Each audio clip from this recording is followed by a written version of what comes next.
Pronto. Bom, bom dia a todas e todos. Nós estamos começando a nossa quarta sessão desse ciclo do segundo semestre de 2024 do Cartas na Mesa. Estamos começando e aproveitando esses minutos iniciais para trocar algumas ideias de avisos, de notícias, do nosso circuito. A primeira delas é convidar todo mundo, obviamente, para a quinta sessão, que vai ser no próximo dia 23 de setembro, e nós vamos ter o privilégio de receber o professor Ariel Wilkes, da Universidade San Martín, na Argentina, e Florência Partênio, também da Universidade San Martín, na Argentina, que vão estar apresentando um texto recém-publicado sobre a gestão do dinheiro em tempos de pandemia, tá? Que é parte de um projeto mais amplo que eles vieram conduzindo, né, eh, na Argentina, durante o período da crise sanitária.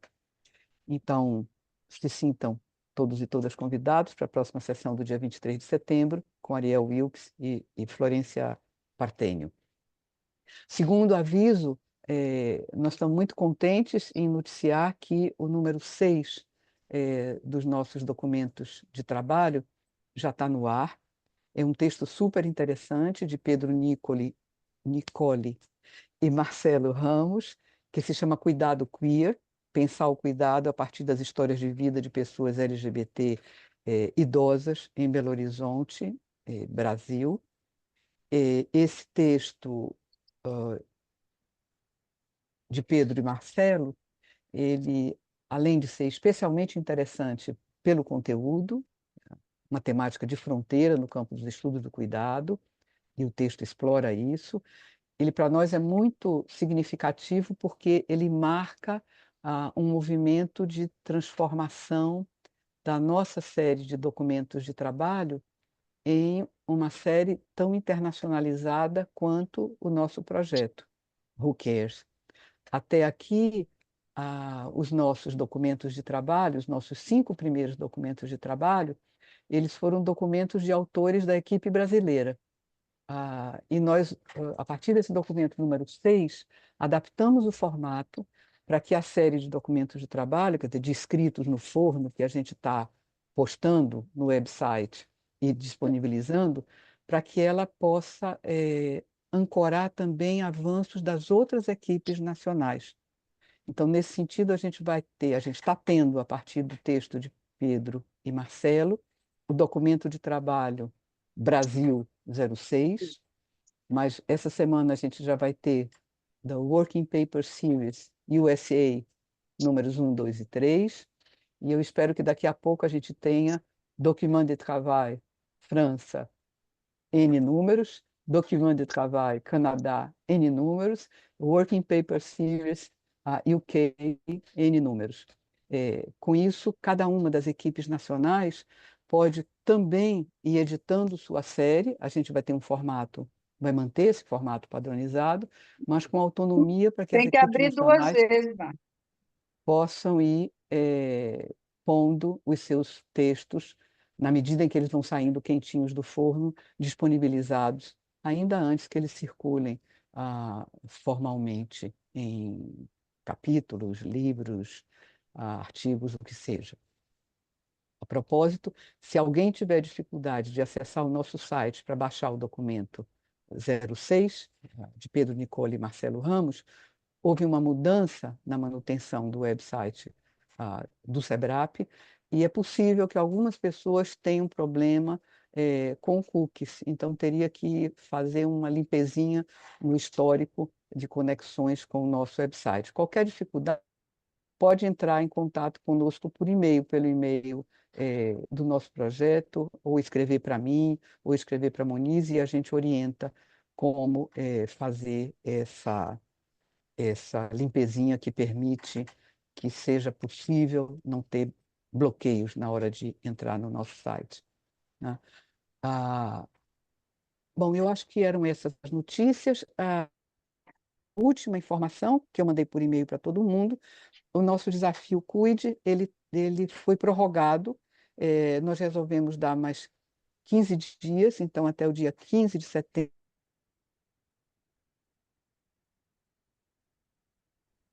Nádia, travou para vocês também?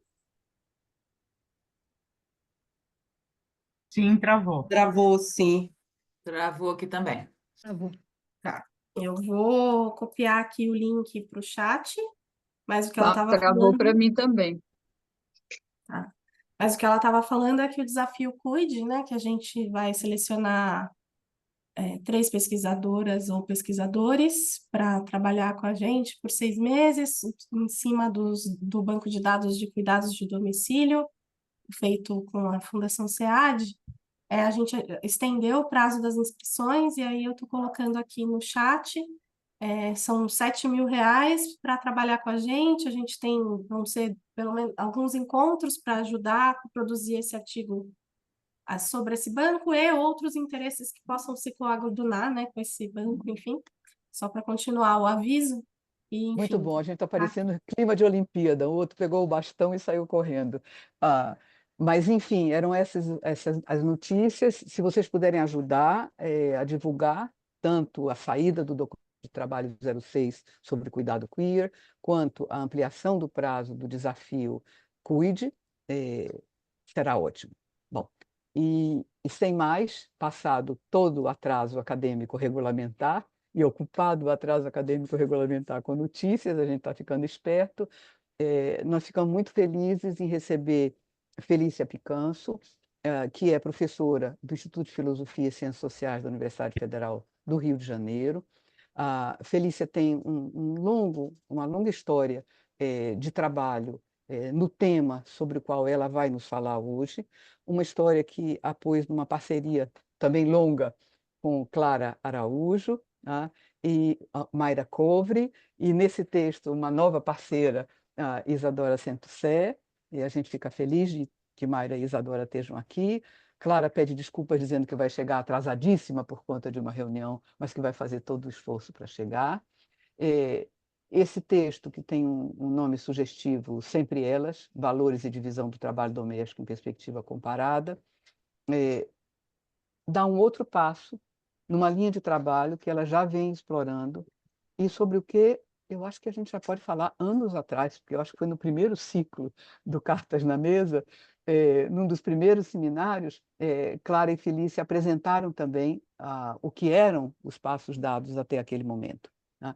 Essa é uma discussão extremamente importante para nós, uma discussão, sem dúvida, fortemente ligada ao debate sobre o trabalho doméstico e de cuidado não remunerados, sobre as cargas de cuidado, sobre a divisão desigual das cargas de cuidado, que com frequência nós tratamos computando-as em termos de seus efeitos, mas que o trabalho delas nos permite inquirir em termos da origem, ou seja, que tipo de valores sustentam tão desigual reparto nas cargas de cuidado.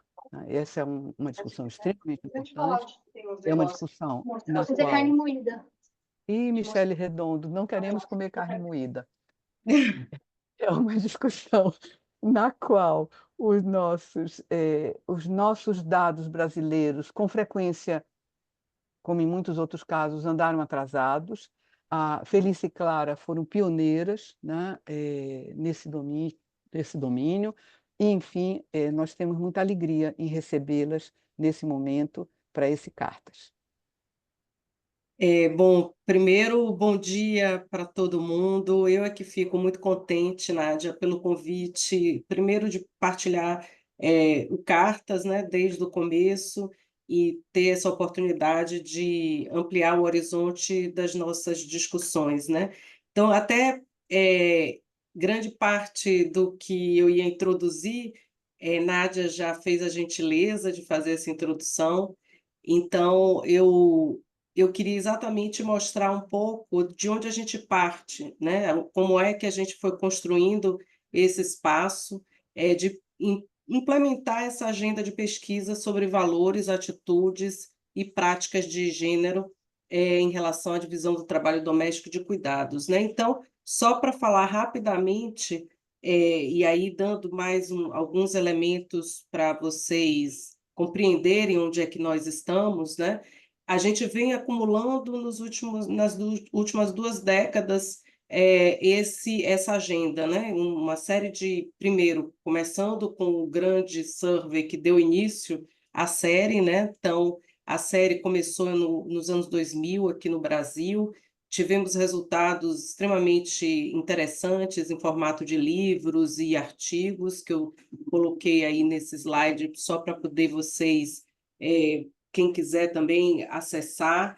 Então, essa primeira rodada, a gente chama de primeira rodada porque no Brasil foi a primeira rodada, mas já era a terceira rodada internacional, onde o Brasil estava afiliado ao ISSP naquele momento, né? Tinha produzido anteriormente um survey sobre percepções de desigualdade, e quando os países se filiam ao ISSP, há uma obrigatoriedade de realizar pelo menos 2 surveys, embora com temáticas diferentes. Então, o Brasil se filiou no final dos anos 90 e fez esse survey de percepções de desigualdade e esse de gênero. A gente, obviamente, como todo mundo aqui compartilha dessa mesma experiência, né, a gente tem uma dificuldade enorme de produzir surveys, dado o valor elevado. Então, a partir desse momento, dessa primeira rodada, a gente foi já pensando nas próximas rodadas, mas a gente não conseguiu, como grupo liderado por Clara, somar todos os recursos para fazer uma nova filiação ao ISSP para produzir dois surveys. Então, fizemos arrecadações, recursos por ali, por cá, como foi a nossa empreitada de soma dali, soma daqui.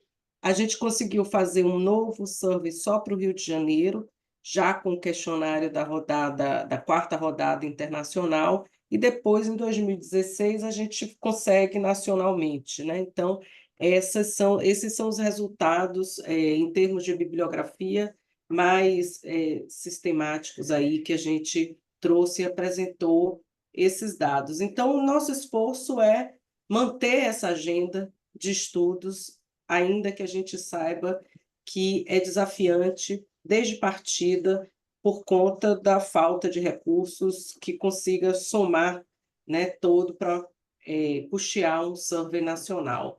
Então, dito isso, é aí que nós estamos, trazendo de volta essa agenda, porque estamos agora em campo com a nova rodada, então estamos muito felizes de dar continuidade a essa agenda. E nesse caso, desse trabalho específico que nós desenvolvemos em conjunto, nessa parceria que fizemos, eu, Clara, Mayra, Isadora, a gente foi numa direção muito interessante, já no processo de amadurecimento do diálogo com a literatura internacional. Eu vou falar um pouquinho isso no final, mas acho que é interessante já trazer para vocês, e é muito, muito bom acompanhar como nós mesmas fomos amadurecendo as questões e colocando aí nos nossos textos novas abordagens, novas questões. Então, se anteriormente a gente foi construindo nas outras publicações um diálogo a partir do campo das perspectivas e teorias sobre gênero e família, num ponto de vista mais amplo. Nesse último artigo aqui que eu estou apresentando para vocês, a gente foi fechando em torno da produção acadêmica, científica, internacional, sobre valores, atitudes e comparações internacionais, né? Então, essa é a novidade desse artigo, trazendo uma contribuição para a literatura internacional, que também é um elemento importante dos desafios que nós temos ao implantar essa agenda, né? A gente não falar sozinho, falar do Brasil, sobre o Brasil, mas colocar o Brasil em perspectiva comparada, mais larga, uma vez que eu, Clara, e Inácio já vínhamos escrevendo com comparações internacionais, mas centrando em alguns poucos países, países que fossem mais emblemáticos em relação a algumas questões que a gente pensou. Então, esse artigo é uma grande mudança em termos de discussão que a gente está promovendo nesta agenda que estamos desenvolvendo aí desde o começo dos anos 2000. Então, o primeiro ponto mais do debate internacional e de perspectiva comparada é pensar que o que a gente acumulou de conhecimento sobre as comparações internacionais mostram que a Que desigualdade cosa? de gênero, a No, desigualdade nada, de nada, gracias. tem algum microfone, mas vou seguir, pensei que era alguma coisa da apresentação. E aí, então, primeira questão importante é que há uma documentação aí na literatura de que uma persistência muito rígida aí do pouco envolvimento dos homens no trabalho doméstico ao longo do tempo, independente das condições socioeconômicas dos países, né? Então, esse é um ponto de partida importante, porque grande parte da literatura trazia essa pergunta: países mais desenvolvidos têm mais igualdade de gênero, seja nas atitudes, ou seja, nos valores, seja nas práticas? Então, essa pergunta perseguiu e persegue ainda as nossas agendas de pesquisa. E aí, ainda que a gente tenha vários autores e autoras que vão documentando isso com trabalhos com perspectiva comparada, há também aqueles autores que vão apontando que, ainda que a gente tenha a manutenção dessas desigualdades, há variações importantes de serem sublinhadas, né? Variações segundo o contexto, segundo países com mais ou menos políticas de apoio à família. Então, a gente tem, na literatura, a ausência completa de consensos, até porque há uma variação muito grande em termos do que é colocado para mensurar, né, o que são práticas, as definições de práticas. Muitos estudos utilizam o tempo gasto das mulheres como uma proxy das práticas, outros escolhem outras variáveis para isso, da mesma forma que para escolher como medir valores, há uma variação muito grande em termos de quais questões são selecionadas para medir valores. Então, a literatura não tem um consenso em relação à metodologia, não tem um consenso à operacionalização das variáveis. Então, é nessa brecha que a gente trouxe uma contribuição. Na brecha que eu quero dizer é na ausência de consensos e obviamente, não há uma padronização nesses estudos, mesmo aqueles que são realizados com os dados do ISSP. E aí tem toda uma discussão que a gente foi fazendo gradualmente ao longo dos nossos escritos, né, os anteriores, que foi identificar a ideia de valores, construir aí a partir da sociologia essa ideia do que, como a gente mensura valores. Os valores não são mensuráveis diretamente, os valores são mensurados através das crenças, das opiniões, e aí a gente condensa e acompanha, né, a literatura e chamando, portanto, de atitudes de gênero. Então, a forma mais padronizada de mensurar valores nesse campo de estudos são as atitudes de gênero. Então, as atitudes de gênero são entendidas como as avaliações positivas e negativas sobre os papéis de gênero, entendendo os papéis de gênero como comportamentos esperados e tidos como adequados para homens e para as mulheres. Então, reparem que, a partir daí, a gente também está fazendo uma costura entre termos, conceitos, para que a gente consiga dar substância e sempre deixe de memória também para os próximos pesquisadores trabalharem com essas noções, operarem com elas e tentarem, portanto, dar fôlego a essa agenda de pesquisa.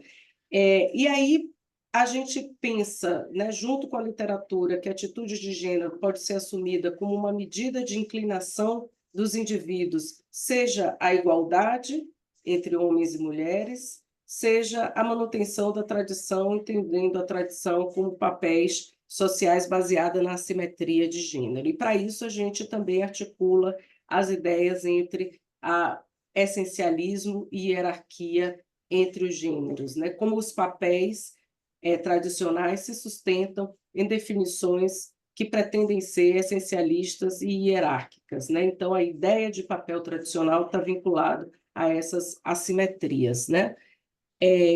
E para a gente, então, desenvolver e botar o nosso dedo nessa literatura e nessa parte da agenda de pesquisa, a nossa pergunta foi essa, né? Como os valores, atitudes, os valores e as práticas de gênero em relação ao trabalho doméstico variam entre os contextos nacionais. Então, essa é a grande pergunta, e daí a gente desdobra outras. Os países com menos desigualdade social e de gênero também são mais igualitários em termos de valores, barra atitudes e práticas.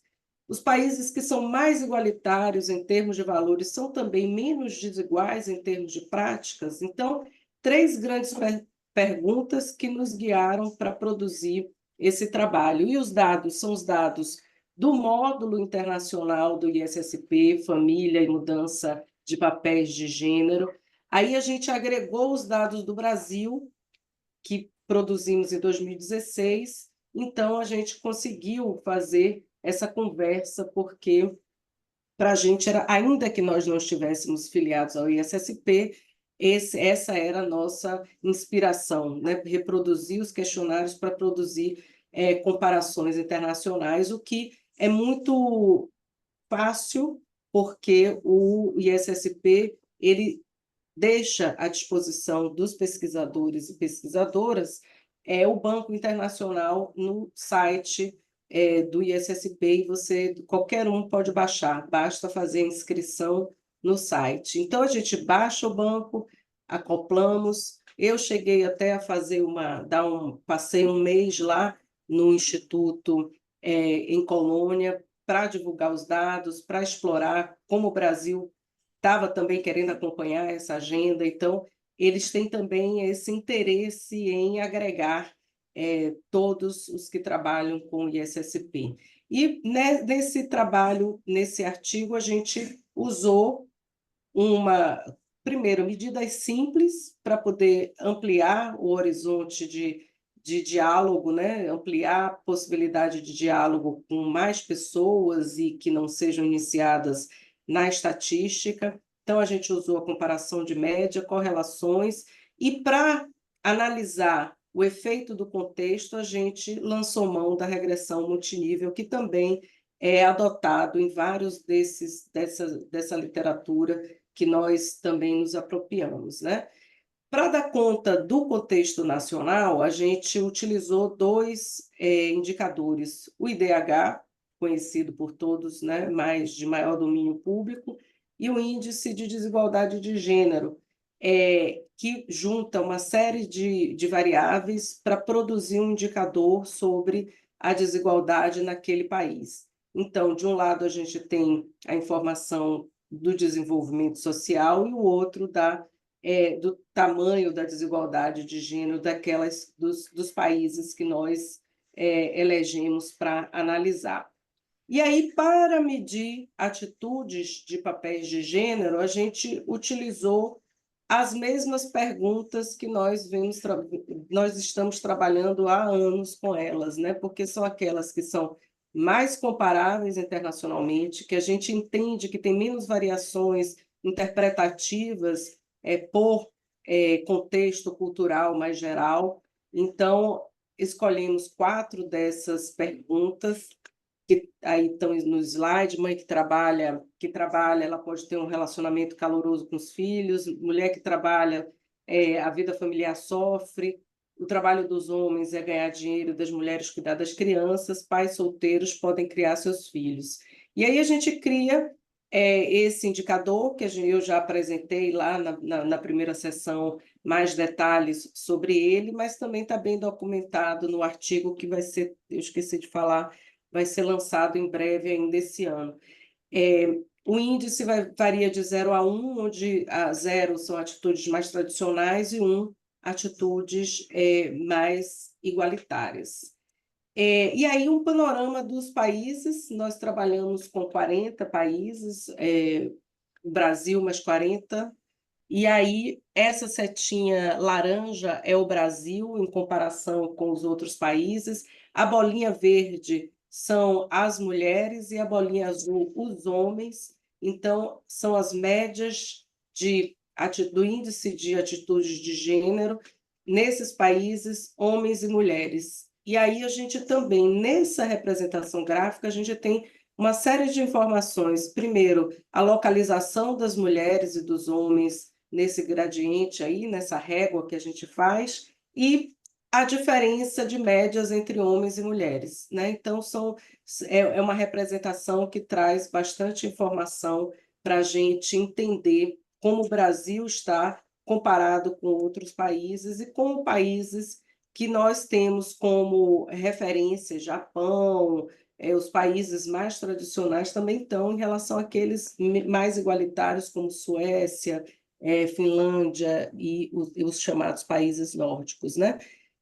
O que essa representação gráfica nos traz de algumas informações que só para vocês se situarem, uma vez que essas bolinhas são pequenas e os nomes também ali dos países, às vezes fica elegível.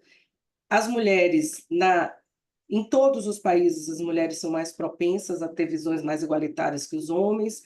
As mulheres nos países Dinamarca, Islândia, Suécia, Finlândia, Noruega, Alemanha, Canadá e Brasil, França, Irlanda e os outros aí são as mais igualitárias. Entre os homens, a gente tem a reprodução da mesma hierarquia aí, basicamente, das primeiras, como os homens mais igualitários na Dinamarca, Islândia, Suécia, e sendo que o Brasil ultrapassa os outros países, né? Então, os homens brasileiros são mais igualitários do que os homens da Finlândia, da Alemanha e da Noruega, em termos de atitudes, né?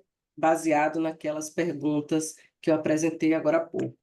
A Hungria se destaca como o país de valores de gênero mais tradicionais, junto com a Turquia, Bulgária, Rússia, Letônia, México e China. Então, é óbvio que esse é um primeiro esforço da gente olhar o panorama do mundo, embora a gente não tenha capacidade explicativa ainda para dar conta disso tudo, né? Por que essas diferenças? Então, a gente vai, ao implementar essa agenda comparativa, os próximos passos são exatamente ganhar mais espaço aí de compreensão das realidades desses países para que a gente possa dar mais conta e dar mais explicações sobre esses indicadores, né? Então, nessa comparação também, um outro elemento que vale destacar é que as diferenças entre homens e mulheres, né, são maiores nos polos opostos, né? Então, a Suécia, que é mais igualitária, e a Bulgária, que está entre os países mais desiguais em relação à adesão a valores de gênero. Então, é interessante, esse é um achado que eu acho muito importante para a gente, inclusive nesse processo de tentar entender como os polos são mais igualitários, os polos estão aí com maior diferença entre homens e mulheres, e a literatura tem um pouco de um exercício interpretativo em relação a isso.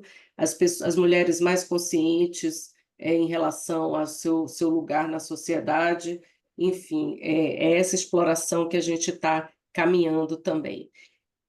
Como eu falei antes, a gente faz uma medida muito simplificada, que é o uso das correlações, para ver como sozinho o contexto pode ou não estar relacionado com as atitudes de gênero. Então, o contexto medido pelo IDH, a gente observa que não há correlação, tanto quando a gente analisa os homens quanto as mulheres, com as atitudes de gênero.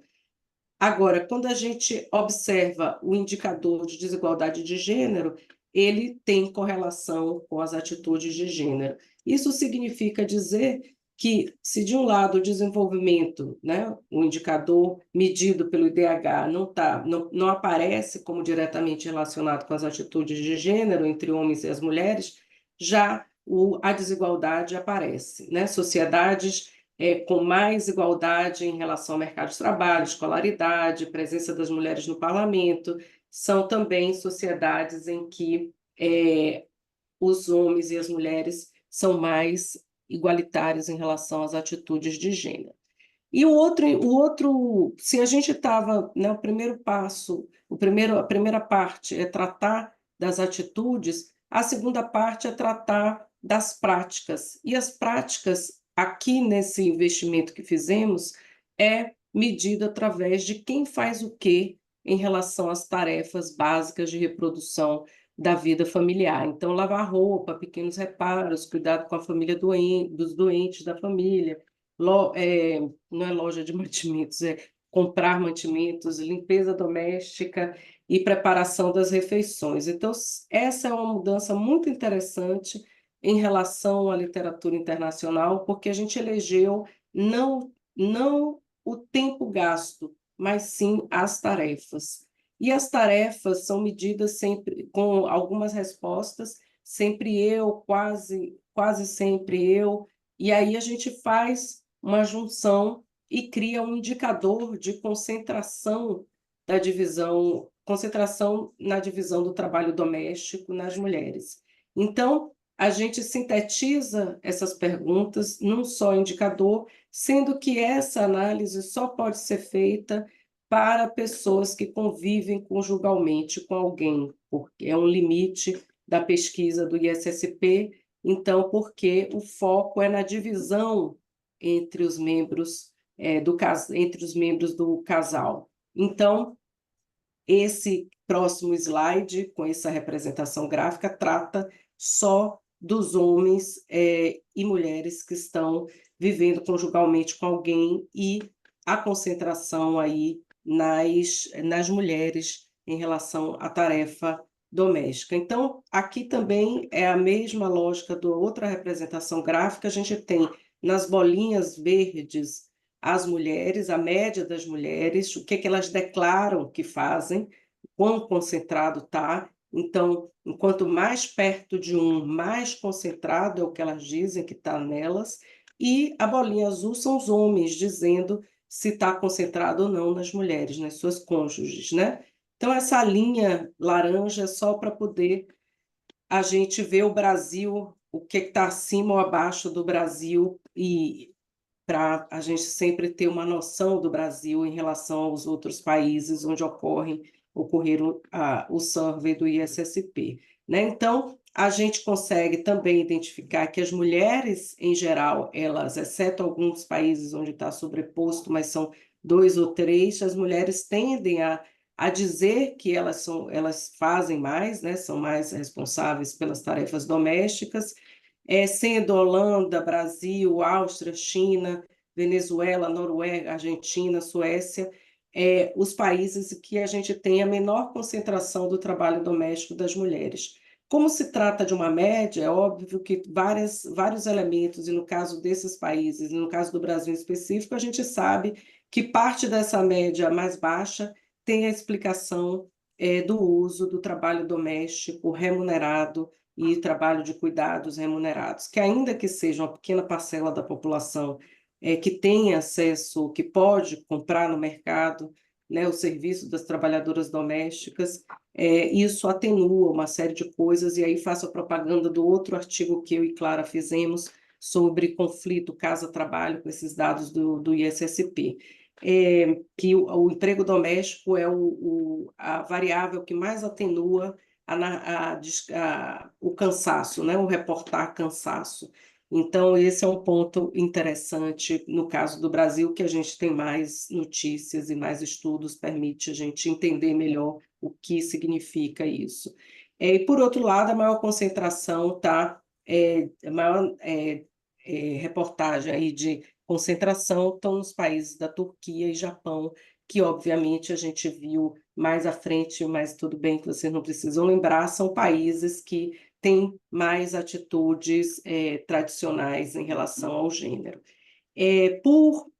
Comparando o índice de concentração de gênero por IDH, a gente percebe que a correlação é significante entre os homens, e a gente vai ver que é significante também entre os homens quando a gente usa o índice de desigualdade de gênero, mas para as mulheres, nem o IDH, nem o índice de desigualdade de gênero é correlacionado com o que elas dizem que elas são, o que elas concentram, né, a sua atividade doméstica, ou seja, a concentração do trabalho doméstico nas mulheres, dito pelas próprias mulheres, corta os contextos nacionais em termos aí de desenvolvimento e de desigualdade, mas tem influência no que os homens dizem. Então, isso a gente vai ver melhor, obviamente, no que a gente optou, que foi por fazer uma análise multinível. Então, a análise multinível foi um recurso que nós utilizamos porque tem a possibilidade de avaliar como o contexto pesa nessas duas variáveis que nós utilizamos, que é a variável atitude de gênero, ou seja, o que impacta em ter atitudes mais igualitárias de gênero. Qual é o papel do contexto nisso aqui? A gente viu pela correlação anteriormente que não tem impacto, não tem correlação. Mas quando a gente bota no mesmo pacote as variáveis individuais, como idade, escolaridade, sexo, número de filhos, que são essas que são recorrentes na literatura e nos dados nossos, isso é muito importante porque a gente quer produzir esse diálogo com a literatura internacional, a gente colocando no mesmo pacote analítico as variáveis individuais e a de contexto, a gente quer ver se algo muda, né? Se esse contexto tem algum impacto nessa variação das atitudes de gênero. Então, e as variáveis de contexto, o IDH e o indicador de desigualdade de gênero. E o resultado é muito interessante porque, ao introduzir a variável de contexto, o IDH e o índice de gênero, de desigualdade de gênero, a gente percebe que é significante, né? O resultado da equação mostra que essas variáveis são significantes, no entanto, ela tem um baixo poder explicativo. São as outras variáveis individuais, em especial a escolaridade do indivíduo, que tem impacto nas atitudes de gênero. Então, é interessante porque a gente coloca o contexto não mais separadamente, como a gente viu na correlação, a gente coloca aí negociando com outras variáveis e concluímos que sim, eles têm um efeito, mas é um efeito baixo para explicar a variação que a gente encontra. E a explicação das variações é mais dada por essas variáveis individuais. Agora, analisando o índice de concentração de gênero no trabalho doméstico nas mulheres, a gente também faz o mesmo exercício, né? Elege algumas variáveis. Nessa análise não entra a conjugalidade, porque já todo mundo precisa ser casado ou está vivendo uma relação de conjugalidade para estar na amostra, então não colocamos a conjugalidade como uma variável. As variáveis de contexto são IDH e a desigualdade de gênero. Então, a gente entende que a idade não foi estatisticamente significante, ou seja, algo que é muito comum na literatura, e que eu esqueci de falar mais à frente, só para a gente ver aqui, a gente tem, é muito comum na literatura atrelar essa discussão quando a gente pensa essa literatura dos grandes processos, as gerações é uma dimensão recorrente para explicar as variações ao longo do tempo, mas aqui, nesse dado, a idade perde a significância diante das outras variáveis inseridas no modelo, né? Então, o modelo que apresentou, nesse caso, da concentração nas tarefas nas mulheres, o gênero, escolaridade, número de filhos, horas trabalhadas em trabalho remunerado, religião, religiosidade e o próprio índice de atitudes de gênero tem aí um efeito muito grande. Então, é muito interessante que o resultado dessa análise multinível para essa dimensão mostra que ser mulher, pessoas com filhos menores de 17 anos, morando em suas casas, com até o ensino médio completo e com maior número de horas dedicadas ao trabalho doméstico, relatam maior concentração de trabalho doméstico, e as atitudes mais igualitárias, elas reduzem essa narrativa, né, de concentração nelas e é a variável de maior impacto.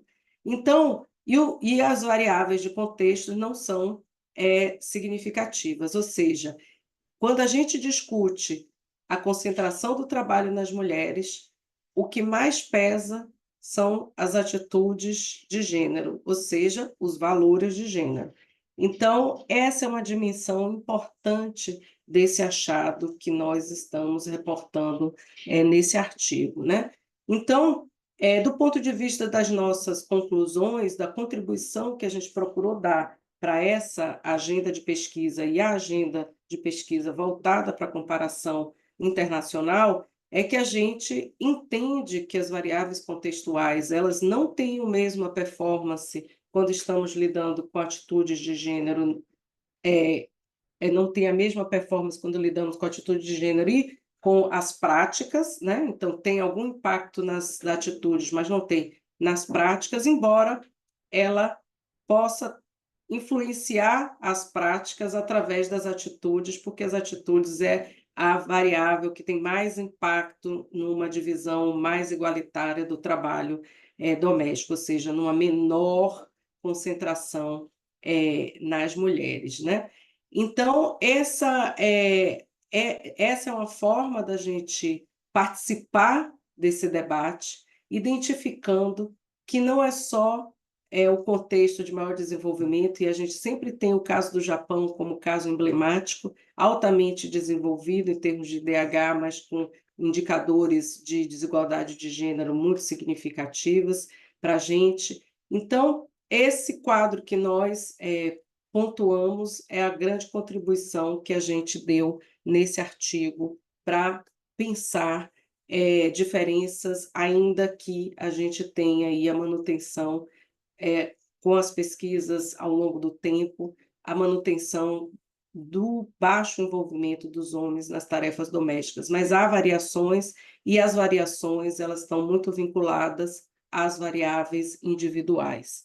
Bom, em termos de conclusão a isso, do artigo, aí eu queria terminar a minha intervenção, antes de abrir para a Mayra e para a Isadora trazerem novos elementos ou questões que elas queiram sublinhar, o que eu vejo nesse horizonte que eu gostaria muito de partilhar com vocês, né?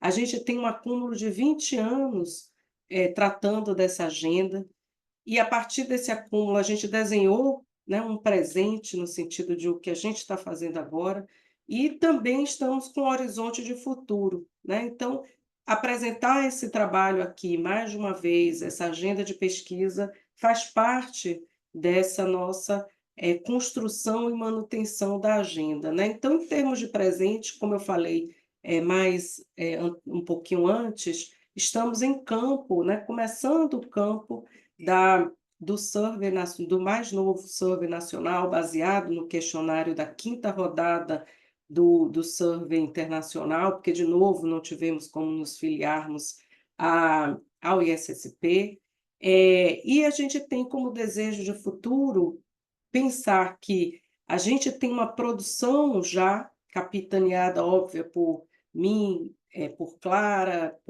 pelas novas pessoas que estão chegando, como Mayra, Isadora, algumas que estiveram nessa rodada intermediária, como Moema também, e a própria Clara, que analisou, Mayra, que também analisou os resultados da rodada de 2016. Então, a gente tem, né, um desejo de futuro que mais pessoas se interessem por esses dados, que tragam novas abordagens, perspectivas analíticas.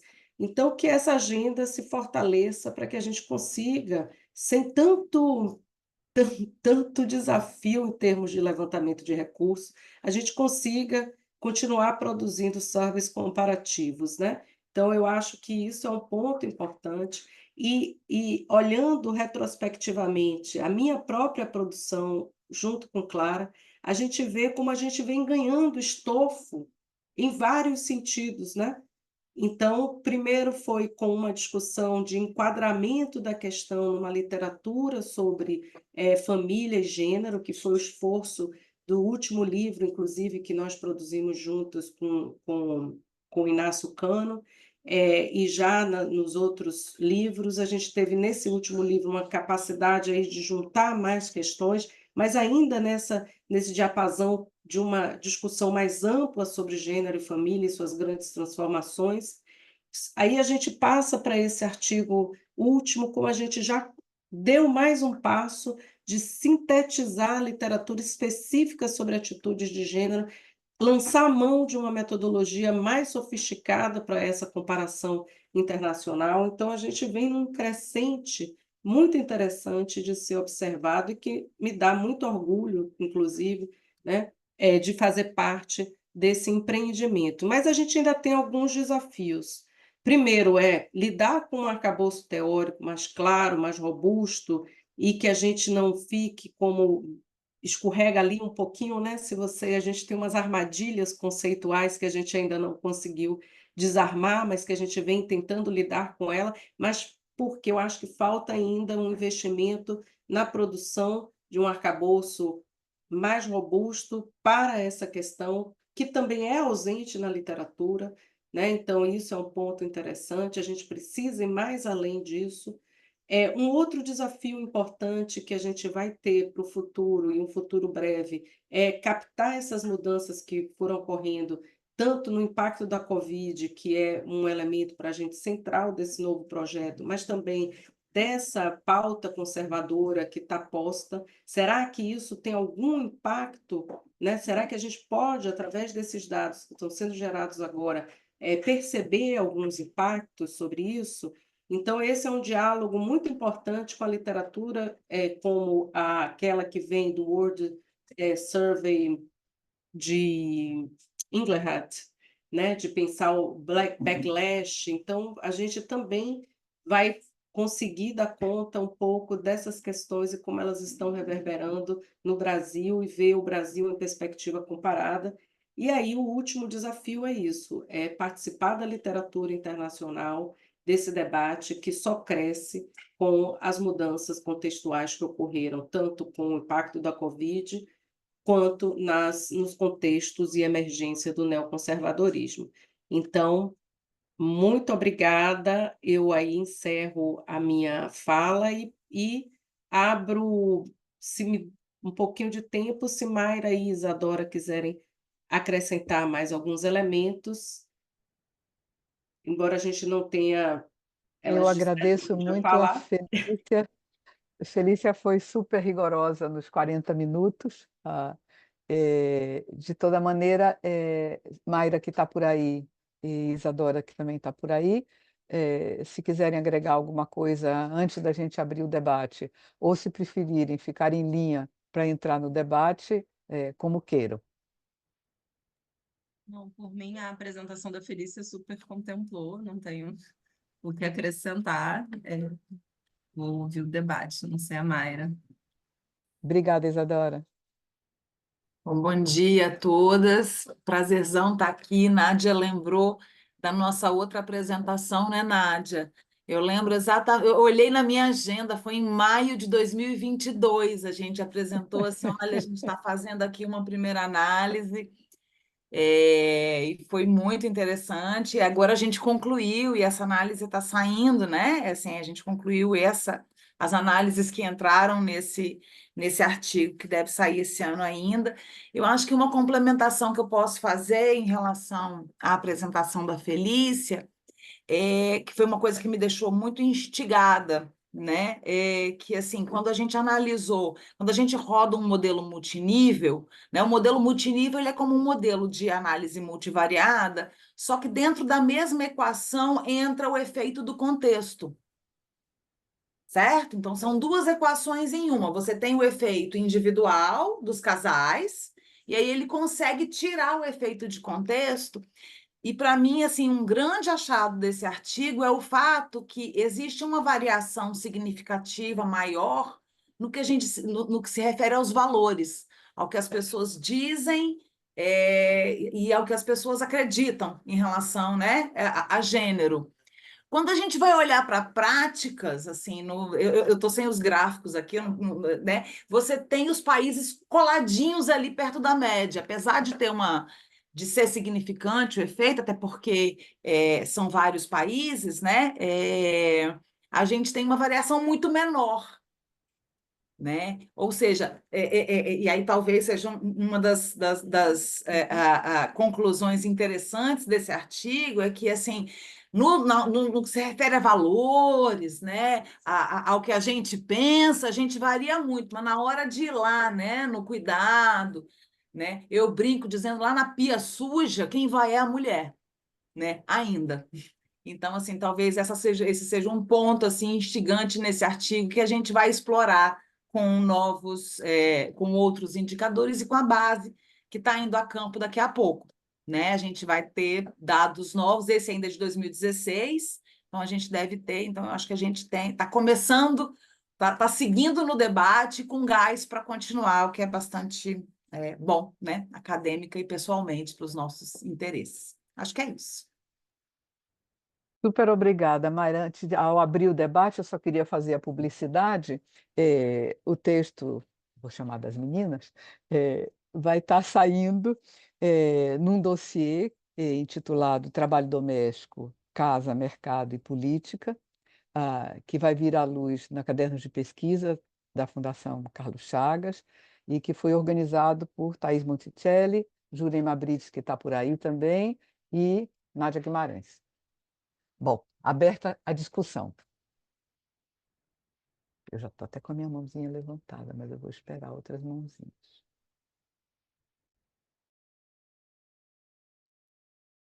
Enquanto alguma mãozinha se levanta, que eu não estou vendo nenhuma ainda, eu posso fazer 2 comentários super rápidos para ir esquentando? Ah, Eu Eu acho muito interessante e desafiador, quer dizer, desde o início, desde Mayra estava lembrando, maio de 2022, a gente estava realmente com aquele espírito de botar as cartas na mesa, botamos as cartas na mesa no segundo semestre de 21, e o raciocínio era: se a FAPESP não nos quiser, azar da FAPESP, nós somos muito interessantes, vamos começar a discutir, e aí ficamos tão animados que aí a FAPESP nos quis em janeiro, e nós já estávamos na rua com o bloco e continuamos. Ah, Desde então, eu acho que tem uma coisa muito importante, que é pensar a ideia de que medir valores e atitudes é algo que sim importa, né? Por mais complexo que seja, né? Quer dizer, aceitar esse desafio não é pouca coisa, né? Eh, eu fiquei com 2 pontos, né? Eh, que me batucavam desde quando eu li o texto, né. É claro que a gente tem a ideia de que, tá bom, quando estamos mensurando atitudes, nós sempre estamos naquela fronteira em que os indivíduos podem performar diante do entrevistador. E eles vão tender a falar o que é o socialmente correto, o que é o que os põe socialmente melhor, nós somos mais igualitários do que deveríamos, o Brasil sai tão bem na foto. Ou seja, temos todo esse argumento que eu diria relativamente fácil, né, de mobilizar para entrar na discussão. Eu acho que é um pouco mais do que isso, e os achados de vocês nesse texto já mostram que é um pouco mais do que isso. Pensando essa coisa da dificuldade de medir, e sobretudo achei muito bacana na conclusão essa ideia de que tudo bem, é muito simpático seguir na reta já aberta pelos outros e consolidando comparação, mas quanto mais a gente segue, mais a gente descobre que falta teoria específica, né? Uma teorização mais robusta que ponha nosso caso sobre a mesa de uma forma melhor. Bom, eu fiquei pensando 2 pontos para colocar para a discussão. Primeiro, será que é possível enriquecer o questionário com informações sobre, que permitam levar a controlar os arranjos de cuidado que existem nos domicílios? Vocês próprias dizem isso. Quando tem trabalhadora doméstica, a diferença em termos de percepção lá atrás do cansaço, de percepção das cargas e as cargas efetivas são menores, né? As diferenças se tornam atenuadas, né, porque eu transmito para alguém essa carga. Ao fim e ao cabo é isso, né. A minha pergunta é: será que nesse avanço em direção a uma teorização robusta, novos questionários que foram...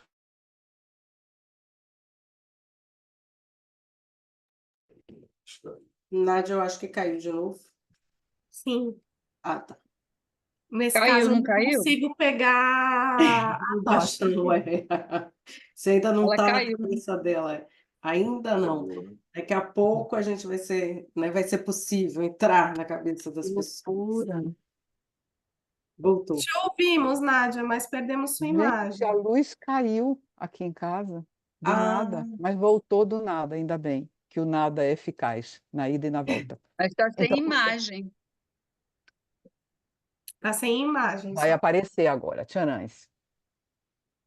Se supõe que vai aparecer. Mas se não aparecer, não faz Sua mal, vamos em frente. carinha. Eu acho que supostamente deveria estar aparecendo. Então, uma proposta era essa: é possível controlar pelos arranjos de cuidado nos domicílios e, com isso, melhorar a maneira de captar em situações onde a alocação do trabalho não remunerado não passa somente pelo casal, mas passa por outros que estão dentro do domicílio? Isso vale para trabalho doméstico remunerado, vale para famílias estendidas, enfim. A segunda pergunta é: contrafactuais ajudariam a avançar em direção à teoria robusta? Eu estou pensando, por exemplo, casais homoafetivos podem ajudar a iluminar, de alguma maneira, a reflexão sobre isso, né? Eh, Pessoas sós e alocação de trabalho, ou seja, pensar contrafactualmente, mesmo numa absoluta contracorrente, pode fazer diferença? Supostamente eu deveria estar com vida, eu disse minha tela, mas não tem. Era isso. Mas eu estou vendo vocês, estou ouvindo, isso é o que importa. Se alguma outra mãozinha aparecer, vai ser super bem-vinda.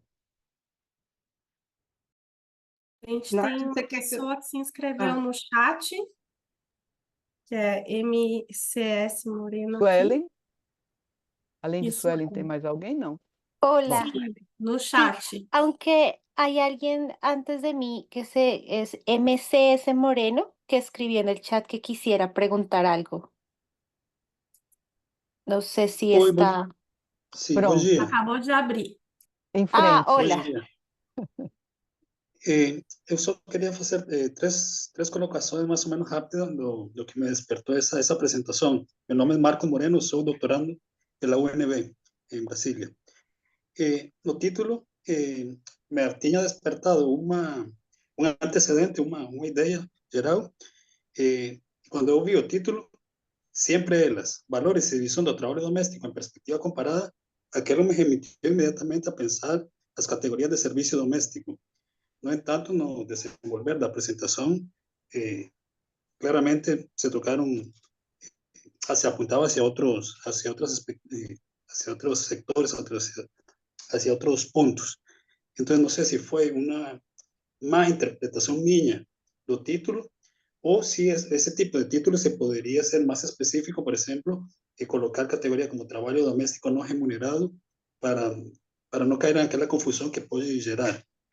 E pode ser déficit meu na compreensão, ou talvez uma questão para refletir conjuntamente. Também eu me estava perguntando se esses dados que se têm produzido à escala mundial permitem fazer um recorte mais específico para fazer uma comparação na escala regional. Então, seria nos colocar em um espaço latino-americano, pensando que temos muita proximidade cultural, nossas em questões políticas, em questões sociais, etc. Então, se essa comparação que foi feita em escala mundial, em escala global, é passível de ser feita também em escalas menores, em uma escala regional latino-americana. E uma curiosidade que me surgiu, que algo foi colocado na apresentação da Felícia, é se é possível, ou como dialoga este SORBE. Eu não conheço esta questão quantitativa tão a fundo, mas se nos poderia esclarecer como dialoga com estas pesquisas do uso do tempo.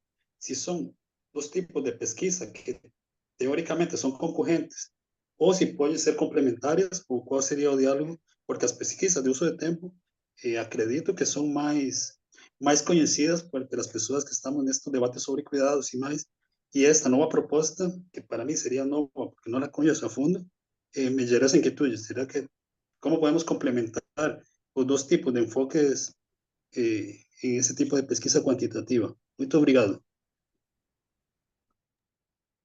Obrigada a você, Marco. Suelen. Gracias. Hola a todas y todos. Felicia, muchas gracias por tu presentación. Voy a hablar en español, intentando hablar muy despacio para la comprensión. Yo tengo también dos preguntas. Bueno, primero, tu trabajo me encantó, me parece que es muy iluminador y que debemos apuntar hacia estas comprensiones de relaciones con otras variables, en este caso, por ejemplo, percepciones de roles de género que son centrales a la hora de entender por qué la división del trabajo doméstico, en este caso, se da de la manera en que se da. Yo quiero preguntarte primero, se me escapó, no logré entenderlo, si los datos provienen de una encuesta que ustedes aplicaron en los 40 países, al menos los datos de las percepciones y de la distribución del trabajo doméstico, o si utilizaron alguna fuente que ya existe. Lo segundo que quiero preguntarte es si, por ejemplo, una versión expandida de este modelo podría utilizar otros índices, como por ejemplo el de normas sociales de género que está publicando Naciones Unidas y que, bueno, está para una mayor cantidad de países y que también incluye preguntas más amplias sobre las normas sociales, no solamente relacionadas con trabajo doméstico, sino normas sociales a gran escala. Y lo tercero que quiero preguntarte, o bueno, que quiero señalar en esta misma línea, es, nosotros tuvimos la oportunidad hace algunos años de hacer un trabajo con datos tipo panel para 7 años, cruzando el índice de igualdad de género, el índice de desarrollo humano y el índice de empoderamiento de Naciones Unidas.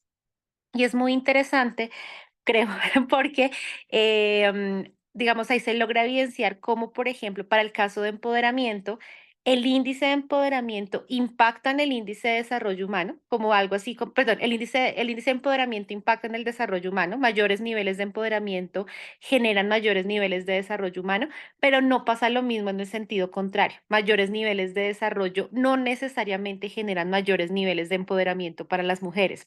Entonces, también pensándolo como de forma muy a largo plazo y muy desde el deseo, sería muy interesante poder tener estos datos en términos evolutivos. Por ejemplo, en Colombia, nosotros ya tenemos 3 encuestas de uso del tiempo, 2 de ellas preguntan por roles de género y sería muy interesante ver si cambios temporales en los roles de género también generan cambios la división de trabajo doméstico, porque o si no nos quedamos sin saber qué pasa, cuál de los dos es el que está afectando a cuál, y sería muy interesante, por eso también pregunto de dónde provienen los datos, porque si es una encuesta hecha por ustedes, claro, tomará mucho tiempo poder hacer varias olas, pero será muy interesante poder ver los resultados y ojalá salga muy pronto tu artículo porque tengo muchas ganas de leerlo y compartirlo con colegas aquí en Colombia que están trabajando también en esos temas. Gracias, Felicia. Gracias. Gracias a ti, Suelen. Bom, Simone.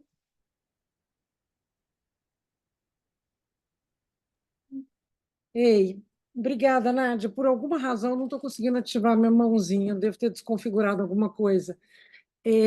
Mas eu queria comentar rapidamente, adorei ter mais um contato com a produção delas, né, da Felícia, Mayra, Clara, Isadora agora. Eu acho que, né, assim, sem dúvida nenhuma, o que vocês fazem, tanto empiricamente quanto em termos de reflexão sobre os resultados que vocês geram, acho que ilumina muito, né, das nossas discussões e que tem apontado caminhos importantes para a gente entender o caso do Brasil no contexto internacional e o próprio contexto internacional como um todo.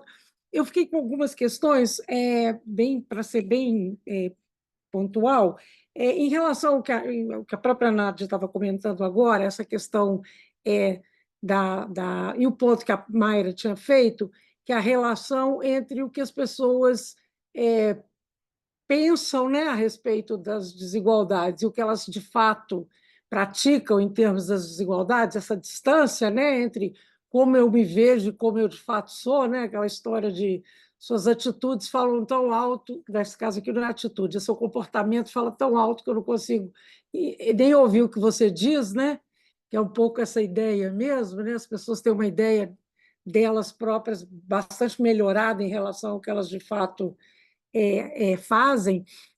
Um dos aspectos que eu acho que é super importante, mas que não ficou claro para mim, como é que na pesquisa de vocês podem controlar, acho que além da questão que a Nádia levantou, a questão de como é que se comportam, né, os arranjos de cuidados dentro dos domicílios, é uma questão anterior que eu acho que vocês têm, que eu vi que vocês têm ali a informação do sexo do respondente, mas eu não sei se vocês conseguem controlar o sexo do respondente combinado com a resposta em relação a como é que se dá a divisão de trabalho. Quer dizer, traduzir o que eu estou perguntando. Vocês perguntam para ambas as pessoas, homens e mulheres, e, portanto, você tem o sexo do respondente, é o sexo de quem faz, ou é apenas uma pessoa que responde e que reporta sobre o outro? Porque essa é uma questão fundamental, né? A desejabilidade social da resposta, que a gente pode controlar pelo sexo do respondente, se o respondente está falando em termos de desigualdade.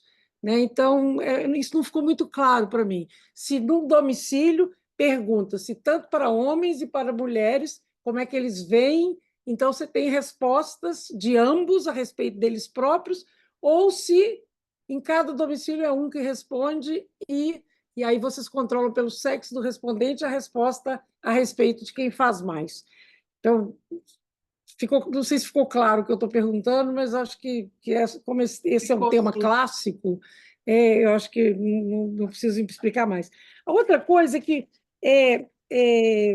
Felícia, enquanto você estava apresentando os resultados, eu fiquei com um pouco de dúvida quando você mostrou a relação entre o IDH e as atitudes de gênero, porque você falou assim, a gente não vê muita relação, e eu estava achando que dava para ver uma relação, assim, não uma relação linear, mas uma relação bastante evidente.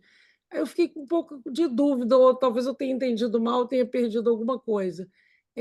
Claramente, os países que têm um nível maior de DH, até porque o DH está relacionado a várias outras coisas que afetam diretamente as atitudes de gênero, né?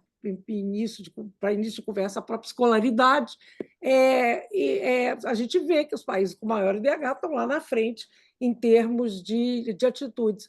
Mas você falou, a gente não vê para o IDH, mas vê para o índice de desigualdade de gênero. Essa foi uma dúvida que eu fiquei. Enfim, era isso. Tem mais umas pequenas coisas, mas depois a gente pode levantar se sobrar tempo. Muitíssimo obrigada. Helena. Depois de Helena, eu retorno para Felícia, Mayra e Isadora. Eu Que já são gostaria 15 primeiro para o de meio-dia. Eu gostaria primeiro de agradecer essa apresentação, que foi muito interessante, porque deu para ver a evolução desde os primeiros estudos feitos a partir dessa pesquisa até hoje, e acho que deu para ter uma ideia muito, muito boa de como é que a pesquisa foi aproveitada para pensar o caso do Brasil.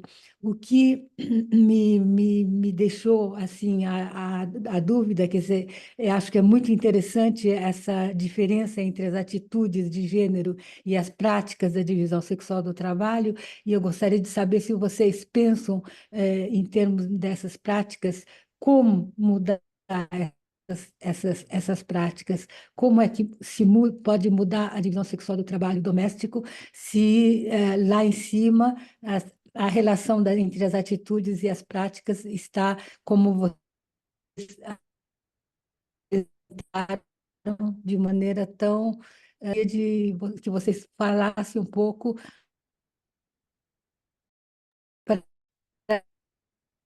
Está cortando para mim, Helena. Está Só para mim ou cortando, para Helena. Eu todo fiquei mundo? que achando foi que podia ser minha rede que está tão ruim, mas apresentado, está cortando para todo mundo. como vocês veem essa possível das práticas da divisão sexual do trabalho. Obrigada. A minha questão que é sobre as práticas mesmo, sobre as práticas da divisão sexual do trabalho, se vocês veem alguma ideia, têm alguma ideia de como mudar, dado que parece muito rígida a relação entre as atitudes de gênero e as práticas de gênero. É só isso. Obrigada, Ele- Helena. Natália, Mas é Natália porque deu faltou. uma pendurada aqui na hora que a Helena começou a falar, e aí Ó, eu bem abro a janela para rapidinho. essa última e volto Obrigada, para você. Nádia. É bem Nada, rápido. Natália. Eu tentei anotar aqui. Muito, muito, muito interessante o trabalho, Felícia. Obrigada. Também venho acompanhando a produção de vocês há anos e, enfim, só melhora, né? Que bom.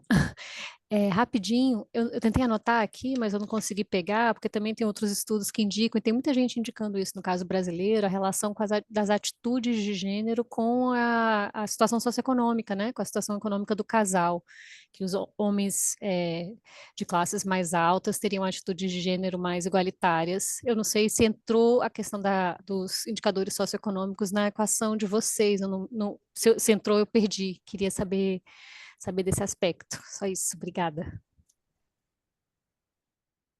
Ainda tem Fatinha aqui no contrabando. Corre, Fatinha. Um minuto. Posso? Um Posso? minuto para dar 15 para elas.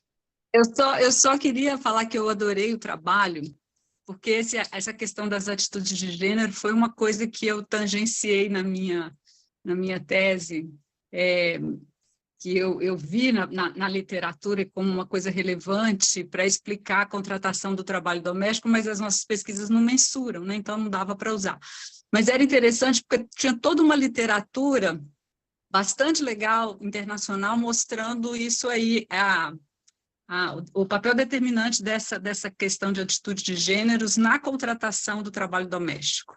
E eu não sei se a Felícia conhece essa literatura, se ela chegou a trabalhar com ela, e eu acho ela bem, bem bacana, porque os resultados encontrados são até muito contraditórios, assim, porque tem significância para todo lado, assim, né? Mas é uma literatura que eu acho que vale a pena, talvez. Lógico, já deve ter mais coisa de lá para cá, que eu não pesquisei, mas é uma coisa interessante também para colocar. Mas eu achei bem legal, esse é um campo de pesquisa muito promissor e com muita coisa legal para fazer. Parabéns. Obrigada, Fatinha. Devolvo para Felícia, Mayra e Isadora fecharem. Tá, eu vou procurar falar alguns aspectos e Mayra e Isadora também entram.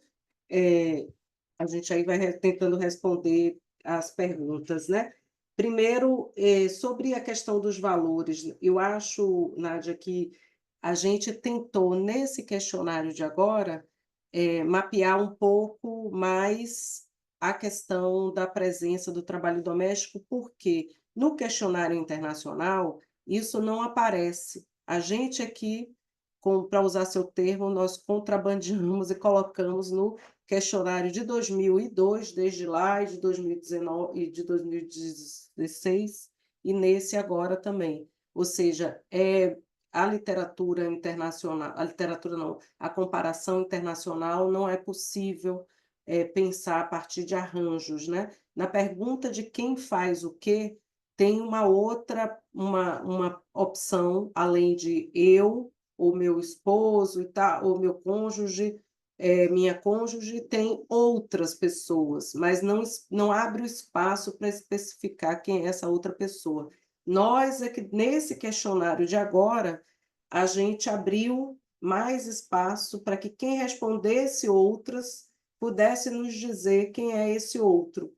Então, isso tem alguma comparação que a gente vai poder fazer com 2002, porque a gente também deu ali uma folga maior para pensar quem era essa outra terceira pessoa, além dos membros do casal. Então, de fato, a gente tem um limite, que é o limite do próprio questionário, né? Então, isso é um fator importante. A gente tem uma preocupação não só com o Brasil, mas com a comparação internacional, por isso que também a gente não investe tanto em perguntas que são muito tipo do nosso arranjo, mas a gente está tentando o tempo inteiro negociar para mapear como se dá esses arranjos, né? Isso respondendo diretamente a possibilidade de mensurar o apoio, ou seja, tem a pergunta outros, e a gente, na hora de criar um indicador, a gente tem que privilegiar um aspecto, e o aspecto que a gente privilegia não é a delegação, mas sim a concentração nas mulheres, né? Que é o grande desafio. A gente também tem, há um tempo atrás, a gente também estava trabalhando com outro indicador, que é o oposto. Ao invés de pensar a concentração, a igualdade no envolvimento dos membros do casal. Então, a centralidade termina sendo na divisão e não na sua delegação, né? Mas nos escritos anteriores, a gente, quando não trabalha com índice, a gente só trabalha com a descrição, a gente pode fazer essa separação. O que me dá uma ótima ideia, né? Como sempre, isso acho que a proposta desse espaço é essa, a gente criar uma análise sobre essa delegação, né? Então, um indicador do outro, né? Então, não iremos saber quem é esse outro no caso da comparação internacional, mas a gente sabe que é para outra pessoa. Então, é bem interessante trazer nessas possibilidades analíticas que a gente tem criado ao longo do tempo, né? Quando você fala do contrafactual, eu acho que é um desafio, e tem parte da literatura sobre os indicadores, usando índices exatamente, também usa contrafactual, né, para poder analisar. Só que nós estávamos interessados era no papel do contexto. Então, por isso, esse recurso à análise multinível, né? Porque a gente queria ver se o contexto importa e quanto ele importa para explicar as variações, tanto nas atitudes quanto nas práticas, né? Então, a opção foi mais ou menos pensada a partir daí. Martim perguntou sobre o título. A ideia do Sempre Elas é uma provocação, né? Porque, na verdade, é isso, independente de ser trabalho remunerado ou não remunerado, sempre são elas, né? A realizarem. Então, mas é bom saber que ele pode ser interpretado de outras formas para a gente deixar depois, quem sabe, nas outras produções, alguma indicação mais clara sobre isso. Sobre o uso da comparação latino-americana, na verdade, Martim, o que acontece é que são poucos países latino-americanos que estão no consórcio do ISSP.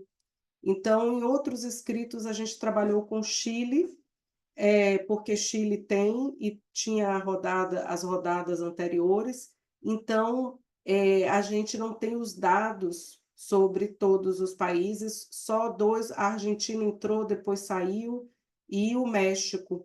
Então, assim, a gente tem poucos países que se mantêm, e eu não sei exatamente quais países estão indo a campo agora e estão no consórcio nesse momento. A gente só vai saber ano que vem, quando eles disponibilizarem os dados, né? Então, o que a gente tentou em outros momentos, quando a gente selecionou só 6 países, foi trabalhar com alguns tipos ideais desses países, e aí entrar essa aproximação entre o Chile e o Brasil, mas escolhemos a Espanha também para pensar regimes, né, que têm valores mais tradicionais de gênero, gerais e tal. Então, a comparação latino-americana ela não dá por esses dados. E aí eu aproveito e respondo a Suelen sobre os dados. Os dados, Suelen, são dados do International Social Survey Program, que é um consórcio de países, os países se filiam a esse consórcio e têm o compromisso de aplicar o questionário temático do momento. Eles têm rodadas temáticas ao longo do tempo. Então, o questionário, ele de fato não é decidido pelos pesquisadores locais, mas por um comitê do próprio ISSP, porque tem o interesse de acompanhar algumas mudanças e, portanto, tem algumas alterações ao longo do tempo nas perguntas, mas também não pode alterar muito para não perder as comparações ao longo do tempo. Então, esse consórcio produz um questionário, esse questionário vai a campo nos países que estão filiados a ele. O que nós fizemos é que, como não tínhamos dinheiro para fazer a filiação, nós aplicamos o questionário porque também é de domínio público, né? Eles colocam à disposição. E na rodada de 2016, eu tive depois lá apresentando os resultados em 2020, antes da Covid chegar, né? Então, essa é uma troca que a gente também tenta fazer, é um instrumento que é público, então a gente consegue compatibilizar os dados do Brasil de 2016 com os dados internacionais. É o que a gente vai fazer agora nessa próxima rodada. Está previsto sair agora em 2025 o internacional e a gente vai. E com isso a gente tem limites. E aí já respondo um pouco a pergunta sobre o uso do tempo. Essa pesquisa ela não dialoga diretamente com as pesquisas de uso do tempo, porque ela não tem espaço, não é mensurado o uso do tempo. A gente tem perguntas sobre quem realiza as tarefas e duas perguntas sobre o tempo gasto pela pessoa e quanto a pessoa diz que o seu cônjuge gasta. Então, essa é a limitação do ISSP. E aí já também aproveito nessa mesma resposta, respondo a Simone falando, Simone, é isso mesmo, o indivíduo é sorteado um só em cada domicílio, esse indivíduo responde sobre quem faz, se sou eu, geralmente eu, sempre eu, geralmente eu, sempre meu cônjuge, geralmente meu cônjuge, outra pessoa. Então, é o indivíduo que responde sobre si e sobre o que o outro faz, né? Então, esse é a forma de mensuração. Então, quando um homem reporta sempre minha cônjuge, ele está classificado lá como concentrado na mulher, né? O indicador leva em consideração o respondente para que a gente crie aquele indicador de concentração, né? E aí, Natália perguntou sobre as relações. Sim, e aí, já respondendo também, Natália, a gente usa a educação como proxy de socioeconômico, tá? Porque as variações aí das mensurações em relação à renda não tornaram possível a gente fazer o uso da renda nesse dado de 2016, né? Então, a gente optou por ficar com a escolaridade como proxy do nível socioeconômico e de fato, um grande indicador que afeta aí as atitudes e as práticas, né? A outra questão, Sueli, expandir. Eu achei ótima essa, Sueli, a indicação de usar o empowerment, que a gente, lá no passado, num dos artigos que fizemos, eu e Clara, o capítulo de um dos livros, a gente tentou usar o empowerment, mas a gente teve um obstáculo que não era calculado para vários países que a gente tinha escolhido para análise, aí a gente terminou ficando com aquele índice que tinha o cálculo em todos os países, mas, sem dúvida, com os novos indicadores, né? Até o próprio indicador de desigualdade de gênero modificou, né, sua forma de cálculo ao longo do tempo, e a chegada desses novos indicadores, eu acho que vai ser muito interessante a gente incorporar nos desenvolvimentos futuros, né? Eu acho que eu contemplei aqui, pelo menos, a maior parte, para não tomar o tempo sozinho e dar espaço para minhas coautoras, né? Porque eu falo muito, então, por favor, Mayra, tome a palavra de 3 novo. minutos para Mayra. Isadora, tome a palavra de novo. Isadora. Vocês já me conhecem, sabem como eu funciono. Isadora, quer falar? Não? Pode falar antes.